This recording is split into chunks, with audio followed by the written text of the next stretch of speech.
Hello and welcome to ZalthoLIVE, the podcast featuring Zen Buddhist Monk Claude AnShin Thomas, who will share with you his life experiences that includes not only military combat, personal violence, and addiction, but also healing, transformation, and the ongoing joy of everyday life.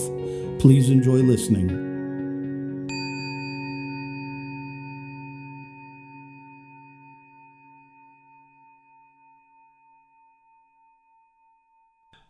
Questions?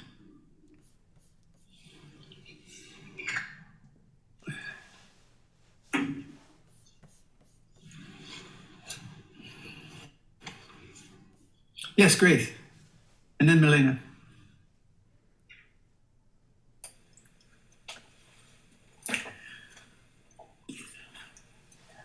What has become clear to you since the beginning of your current retreat, in your pilgrimage, rather, in Europe?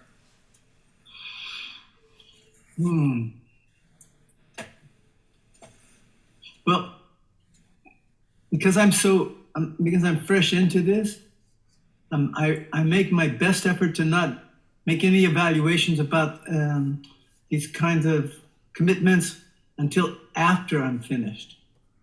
So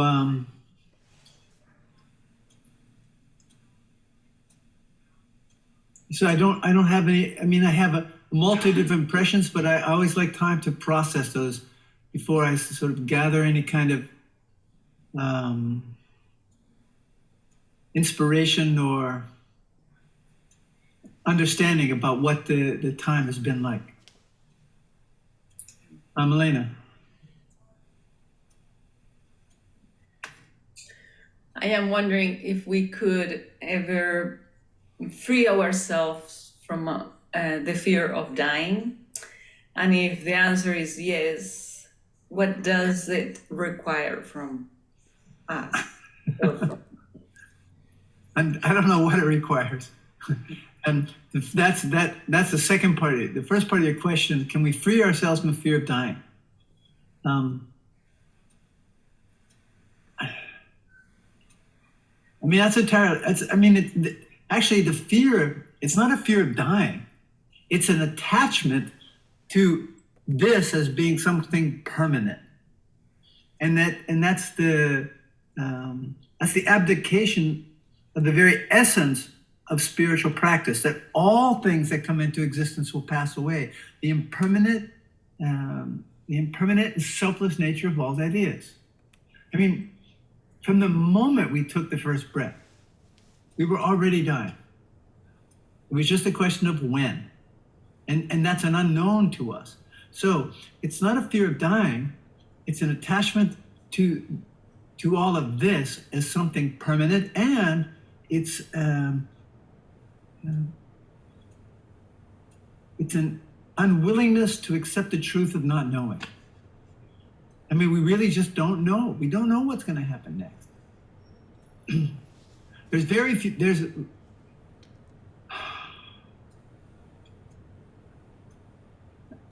mean, there are some things that we could know. I mean, like,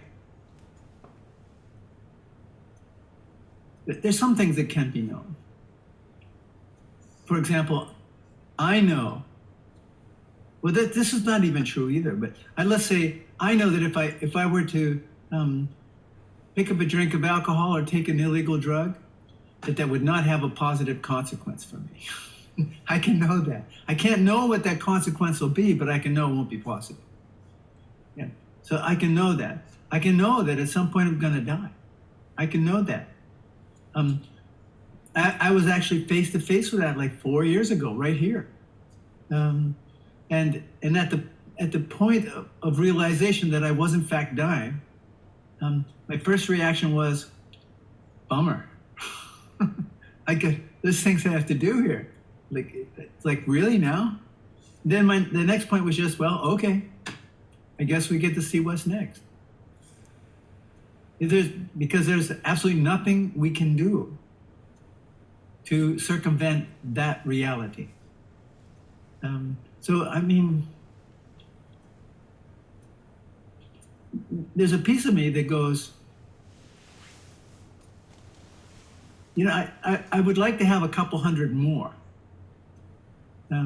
If I could be in this sort of physical, mental, if I could hold my physical and mental capacities, I'd like to have a couple hundred more and just sort of getting the idea of what it means to exist in this form.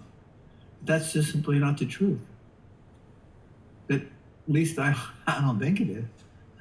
But then again, who knows, right? So it's really about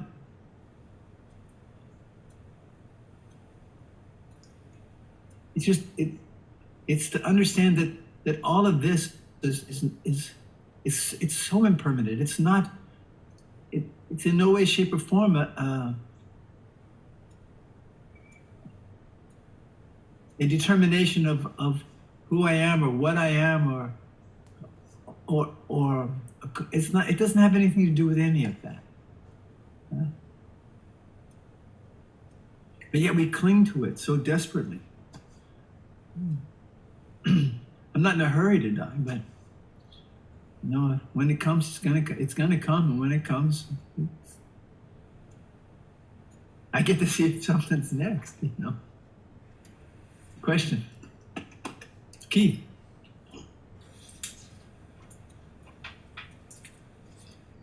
Anshin, when we were in Texas, you gave you discussed how we were not different than the shooter in Uvalde. Mm-hmm. That's right. Can you speak about that again? Well, I absolutely can't speak about that because that was then and this is now. Sure. But all I have to do is look at my own life. I mean, literally, I'm not different from the shooter in Uvalde at the school, because I have been responsible for X number of times that death. And I know that I'm not different. The challenge, I think, for a great number of people is to acknowledge that this sort of thing is not something that happens. It's not an external phenomenon. It is it's a consequence of this. It's a consequence for what we grasp after, to seek some kind of permanence or meaning out of this existence, instead of just appreciating the opportunity that we have in this existence, and that's the opportunity to bring an end to war, violence, and suffering in this lifetime. That means I have to be willing to wake up to the roots of war, violence, and suffering in me. The shooter in Uvalde is not the problem. The shooter in Uvalde gives me access to my own suffering. That gives me an opportunity to really work, to really open myself up, or to allow myself to be opened up more and more and more.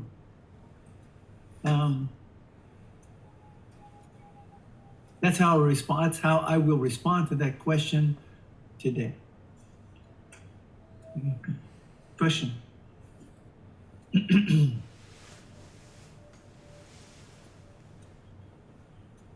Okay, Keith, and then Miozan. Do you fear anything? Yeah, when it shows up, I have no idea what it is. But yeah, so do I have fear? Yes. It would be foolish of me to say no.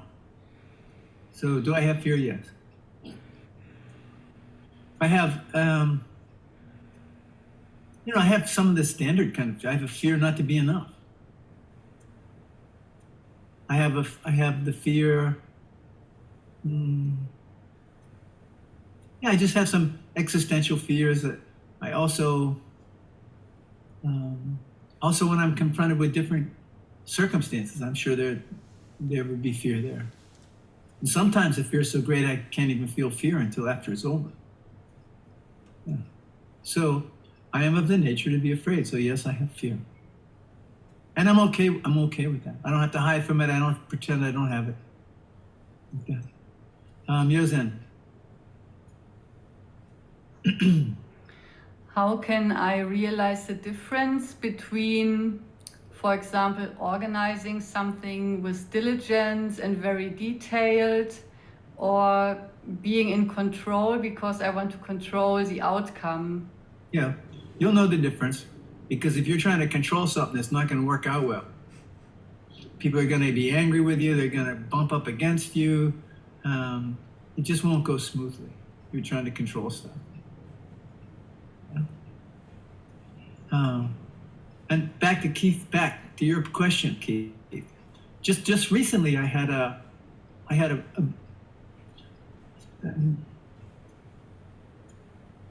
so yeah, just recently I had about a fear. I'd rather not talk about that publicly, but I'm glad to talk to you about it. Yeah. Question.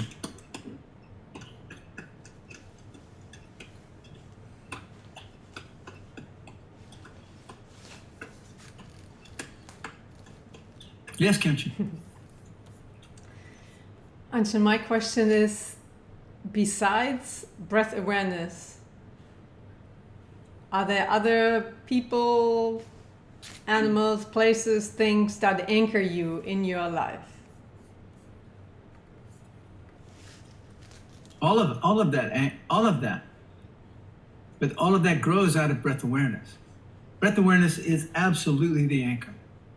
It enables me to be present, to appreciate all of the other connections that I have in my life, all of the things that you described. Because I'm connected to, because I cultivate breath awareness, I cultivate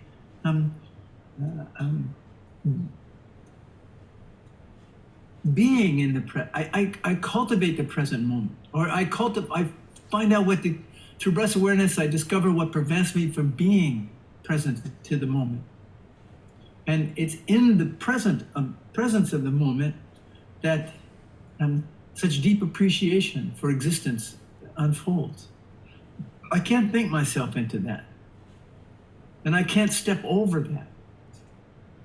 You know, grasping for things external to me as some kind of grounding for sure sets me up to at some point feel ungrounded, because all things that come into existence will pass away.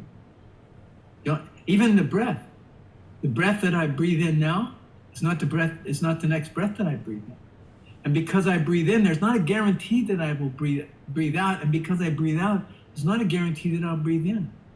And that's not so abstract. I mean, but our mind will go, oh, well, yeah, it's just, sure, you can say that, but I don't really believe it.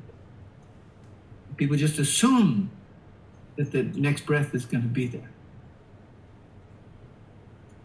So all the things, it is through breath awareness, through cultivating the deep burning desire to wake up, to be present, that enables me to appreciate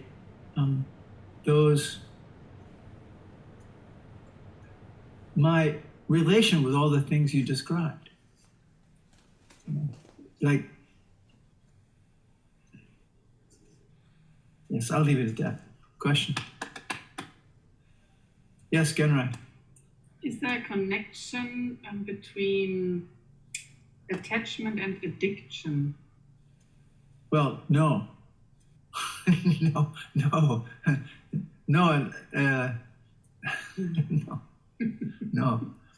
No, addiction's another thing. Addiction is like attachment as attachment on drugs, man. Yeah, no, I wouldn't connect that. I wouldn't connect that. Because once attachment turns into addiction, it's another thing. Question? Yes, Yoshin and then Miyoko. Do you feel it's worthwhile to travel if one has never been to Asia, to see sort of sacred Buddhist sites? Do you feel that that's worthwhile or important? I'm going to duck back down a minute. I'm going to blow my nose.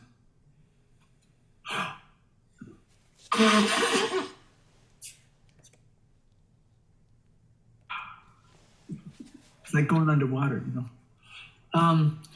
you know,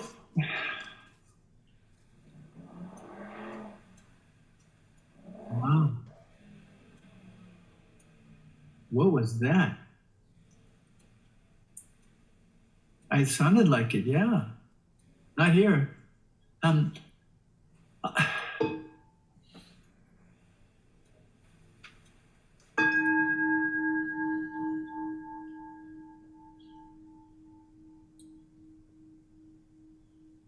You know, I'm not big on that sort of thing.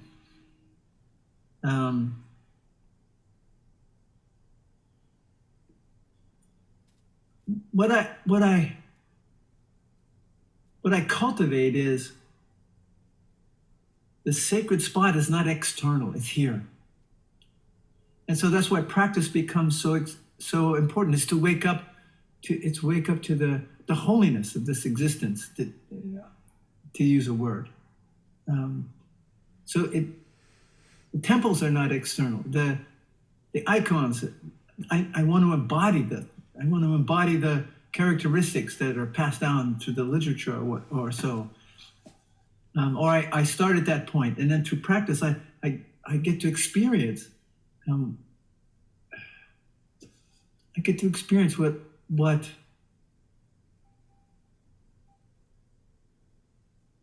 I get to experience the potential that we all have being born in this form.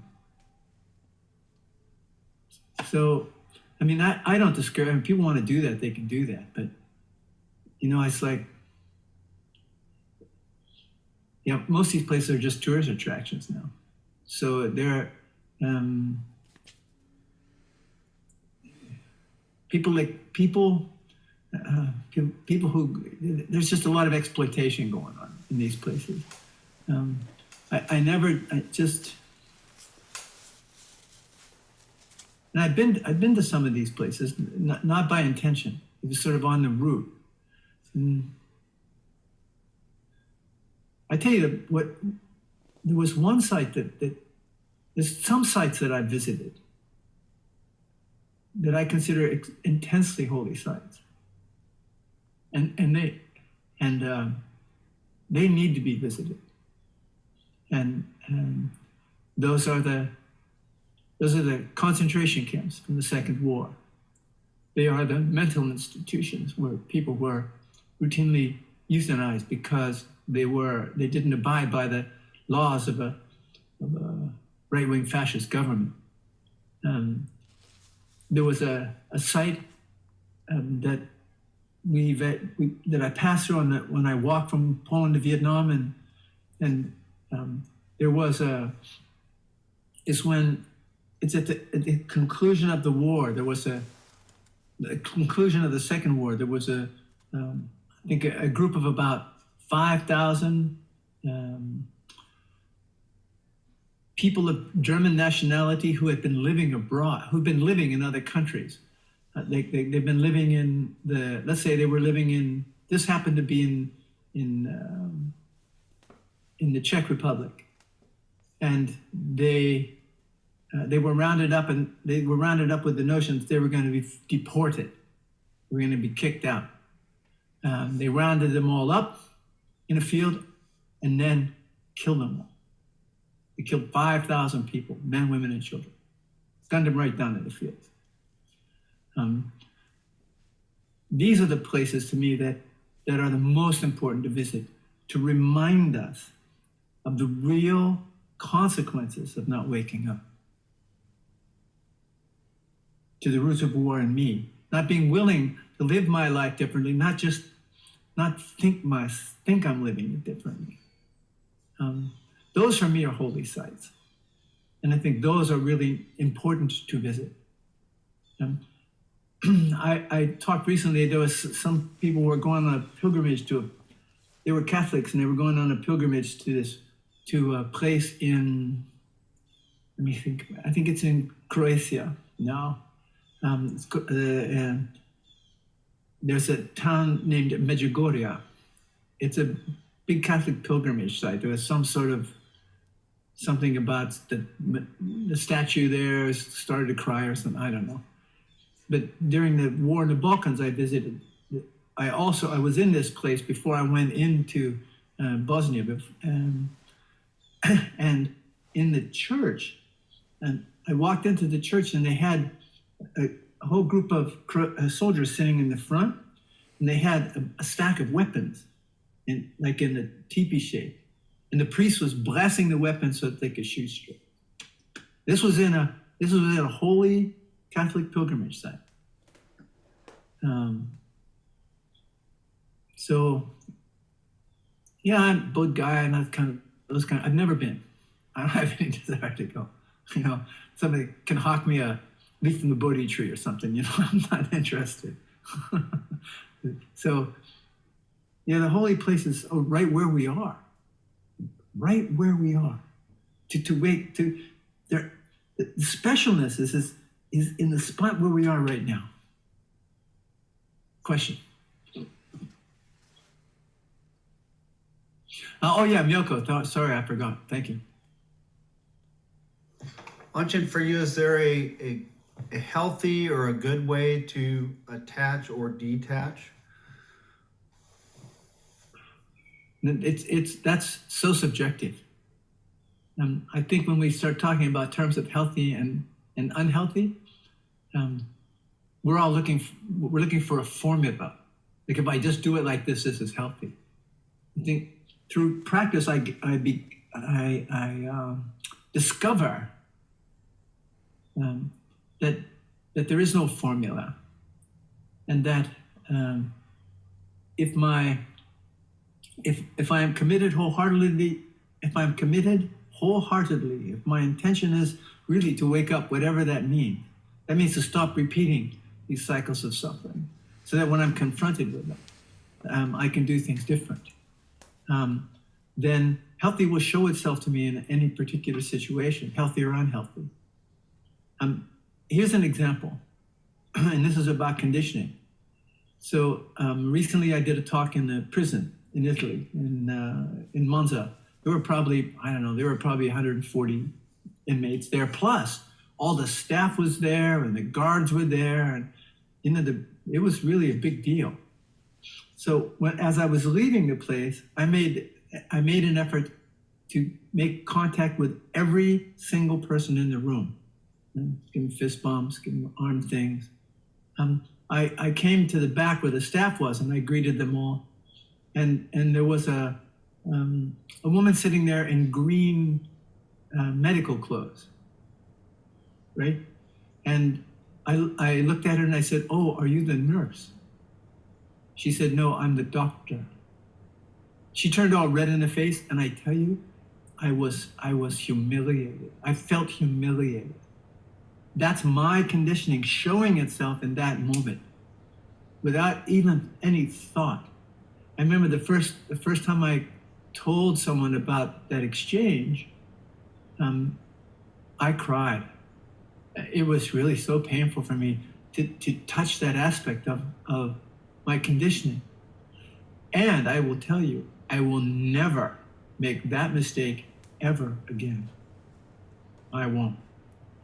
But it was really painful to me. I couldn't apologize. I mean, apologies at that point they're appropriate, but they're sort of empty. The best I can do is do it different. So healthy was recognizing that in that moment my conditioning reared its head. I took responsibility for it the best I could in the moment, and I make a commitment to not do it again, and I won't. Yeah. So in another instant, healthy may be something else. Unhealthy might be something else. A question. Yes, Keith. Anshin, you often talk about intimacy. Can you talk about intimacy with another sentient being like me and Beck and I, or you and Tooth, or along those lines? Sure.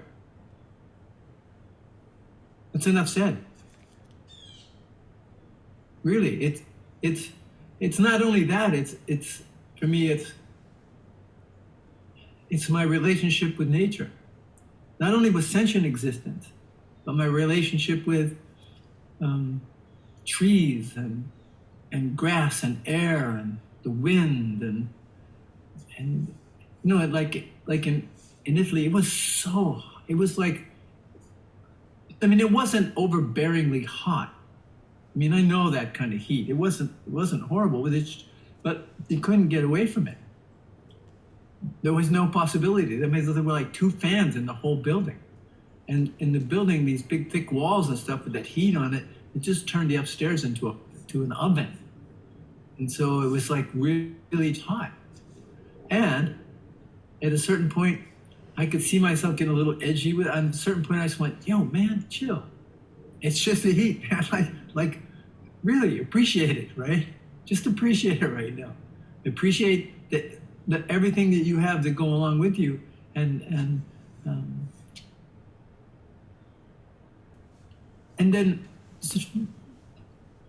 be willing to experience that the intimacy of the relation I have with the conditions at the time.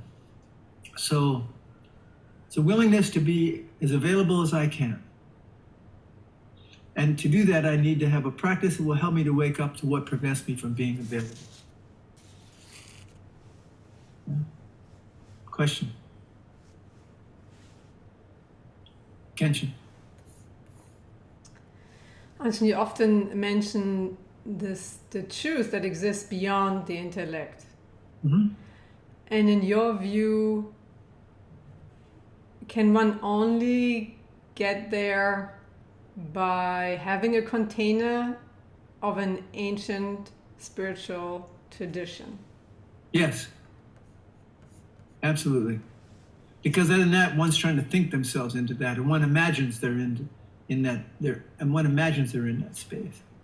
But that a disciplined spiritual practice rooted in self-reflection, that I don't stand a chance of waking up to what prevents me from experiencing that truth that's beyond the intellect. When experiencing that truth beyond the intellect, it cannot be articulated, because the moment I articulate it, it's no longer that. What I can do is point in the direction of that. But when we experience that, we know it. We really do know it. And if I think I know it, that's not it. It's this knowing I'm talking about is something that really is transcendent of the intellect. The moment I attempt to make sense out of what I'm experiencing through the intellect, I've already just corrupted it. Question?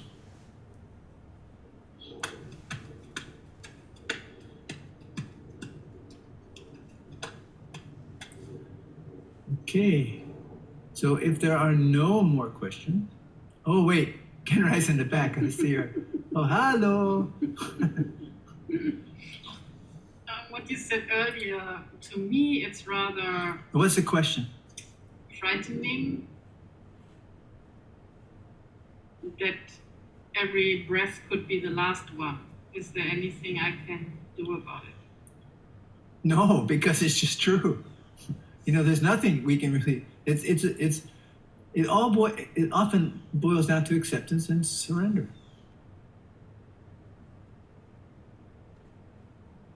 And again, it's the idea of that's frightening to me, and the idea of that is generated out of attachment. The attachment that there is. The attachment or grasping for the notion of permanence.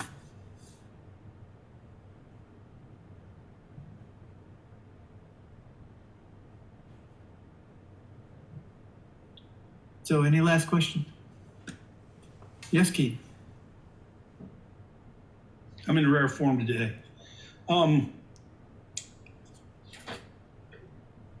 How has your practice changed over the years, in your opinion? Yeah, opinions are like armpits, man. Everybody's got two. Yeah, and if you don't wash them, they stink. No, there's just, It's just rather, there's really no way. I mean, I can't even compare. I don't even make the effort to compare, because that's sort of, in some ways, if I start comparing, then I'm reducing it all to some intellectual process. I can just tell you that my life is in some ways very, very different than when I first started this. My ability, it's just different. You know,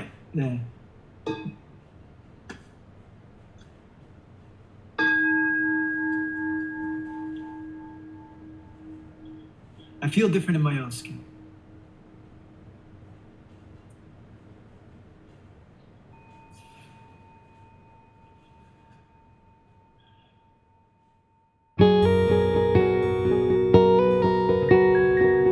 Thank you for listening to this episode on ZalthoLIVE.